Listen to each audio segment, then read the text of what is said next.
NDA ಸರ್ಕಾರ ತೀರ್ಮಾನವನ್ನು ಕೈಗೊಂಡಿದೆ. ಬಹಳ ದಶಕಗಳ ನಿರೀಕ್ಷೆ ಇದು. ಈ ದೇಶದಲ್ಲಿ ಎಲ್ಲರಿಗೂ ಸಹ ಒಂದೇ ಕಾನೂನು ಇರಬೇಕಾಗ್ತದೆ. ಇವತ್ತು ವಕ್ಫ್ ಹೆಸರು ಹೇಳ್ಕೊಂಡು ರೈತರ ಜಮೀನನ್ನು ಕೂಡ ಕಿತ್ಕೊಂಡಿರ್ತಕ್ಕಂಥ ಅನೇಕ ಉದಾಹರಣೆಗಳಿದೆ. ದೇವಸ್ಥಾನಗಳು ಮಠಮಾನ್ಯಗಳ ಜಮೀನನ್ನು ಕೂಡ ಕಿತ್ಕೊಂಡಿರ್ತಕ್ಕಂಥ ಅನೇಕ ಉದಾಹರಣೆಗಳು ನಮ್ಮ ರಾಜ್ಯದಲ್ಲೇ ಇದೆ.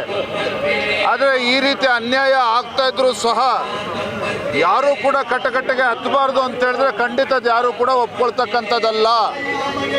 ಇವತ್ತು ನಮ್ಮ ನರೇಂದ್ರ ಮೋದಿಜಿ ನೇತೃತ್ವದ ಸರ್ಕಾರ ಒಂದು ತಿದ್ದುಪಡಿಯನ್ನು ತರೋದ್ರ ಮೂಲಕ ಒಂದು ಉತ್ತಮ ನಿರ್ಣಯವನ್ನು ತೆಗೆದುಕೊಂಡಿದೆ. ನಾವೆಲ್ಲರೂ ಸಹ ಇದನ್ನು ಸ್ವಾಗತಿಸ್ತೇವೆ. ಸುದ್ದಿಗೋಷ್ಠಿ ಮಾಡಿದ್ದಾರೆ ಸರ್. ಬಿಜೆಪಿಯಿಂದ ನಮ್ಮನ್ನು ಕರೆದೇ ಬೇಸರ ಆಗಿದೆ. ನನಗೆ ಮಾಹಿತಿ ಇಲ್ಲ. ಆದರೆ ಒಂದು ಈ ರೀತಿ ರಾಜ್ಯ ಸರ್ಕಾರದ ದುರ್ನಡತೆ ಏನಿದೆ, ಈ ರೀತಿ ಜನಸಾಮಾನ್ಯರ ಒಂದು ಬರೆ ಎಳಿತಕ್ಕಂಥ ಕೆಲಸ ಮಾಡಿದಾಗ ತತ್ಕ್ಷಣ ಸ್ಪಂದನೆ ಮಾಡಬೇಕಾಗಿರ್ತಕ್ಕಂಥದ್ದು ಒಂದು ವಿರೋಧ ಪಕ್ಷವಾಗಿ ನಮ್ಮ ಕರ್ತವ್ಯ ಇದೆ. ನಾನು ನಿನ್ನೆ ದಿನ ನಿಖಿಲ್ ಕುಮಾರಸ್ವಾಮಿ ಅವರ ಹೇಳಿಕೆಯನ್ನು ಕೂಡ ಗಮನಿಸಿದ್ದೇನೆ.